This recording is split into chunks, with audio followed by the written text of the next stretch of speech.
Practical Anarchy, A Guide to Self-Determination, Dickie Dredd. Chapter 3, Anarchy in the 20th Century and Beyond. Part 13, Into the 20th Century, Repression and Resilience. The new century did not greet anarchism with open arms. By 1900, anarchists had a global presence, unions, clubs, newspapers, but they also carried a reputation for bombs and assassins. States responded with fear and fury. The anarchist menace became an excuse for surveillance, censorship and prisons across Europe and the Americas. In the US, the execution of the Haymarket martyrs in 1887 still hung heavy. By the turn of the century, immigrants carrying anarchist pamphlets were watched, raided or deported. When President McKinley was assassinated in 1901 by Leon Solzhenitsyn, an anarchist sympathiser, the backlash was ferocious. Emma Goldman, who had spoken at meetings Solzhenitsyn attended, was harassed and vilified, though she had no part in the killing. New laws gave the state powers to ban anarchists at the border, to lock them up without trial, to silence their presses. Europe followed suit.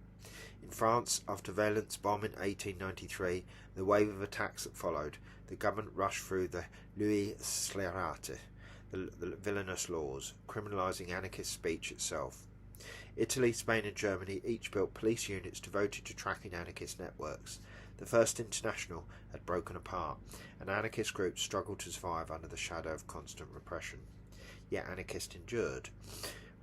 Where open propaganda was crushed, anarchists found other channels: workers' clubs, mutual aid societies, underground presses. In the UK, periodicals like Freedom kept publishing through raids and seizures. In Spain and Italy, anarcho-syndicalism emerged, unions built on direct democracy and direct action.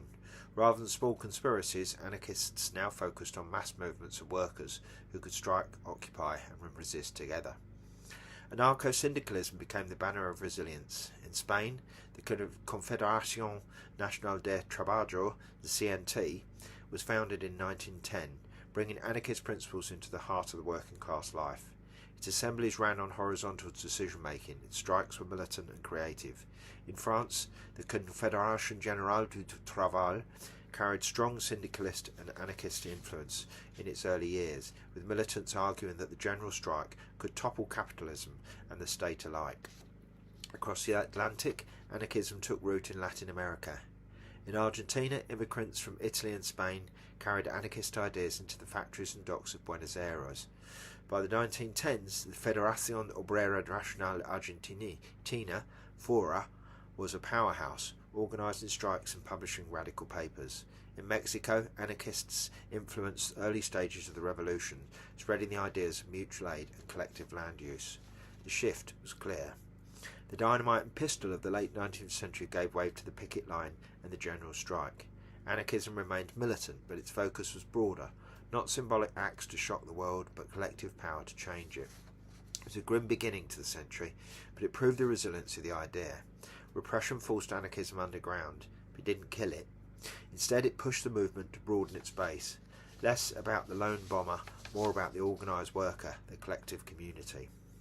The 20th century would test this resilience again and again, but anarchists had already learned that even when the state slams every door, people still find cracks to slip through. Section 14, Spain, the revolution that almost was. If any country came closest to building an anarchist society in practice, it was Spain. From the late 19th century, anarchism had already sunk deep roots among peasants and workers. By the 1930s, it had grown into a movement powerful enough to shake a whole country, and for a brief moment to live out its vision. Anarchist ideas found fertile ground in Spain because they resonated with old traditions. Rural villages had long histories of communal land, sharing grazing and collective irrigation. The state in Madrid was often distant, corrupt and predatory, soldiers to conscript the young, tax collectors to squeeze the poor. When Buckingham's International Alliance sent organisers in the 1860s, they found villagers who already knew what it meant to decide together and to mistrust authority. By the early 20th century, these seeds had grown into mass organisation. The CNT was founded in 1910. It was a union like no other, built on anarchist principles of direct democracy, recallable delegates and militant direct action. Strikes were not just economic fights, but training grounds for revolution. Mass assemblies decided tactics, Members often risked prison or death, but the CNT grew into a national force numbering over 1 million by the 1930s. Alongside the CNT was the Federación Anarquista Ibérica, FAI, formed in 1927 to keep anarchist principles sharp with the labour movement. The FAI rejected compromise with political parties and kept the revolutionary flame burning, when moderates pushed for softer tactics. Its militants organised armed groups, expropriations and uprisings, sometimes clashing even with CNT moderates. The relationship between the CNT and the FAI was often uneasier. The Union wanted to maintain its mass base, while the Anarchist Federation wanted to keep the focus on insurrection and total social revolution, but together they made a formidable force.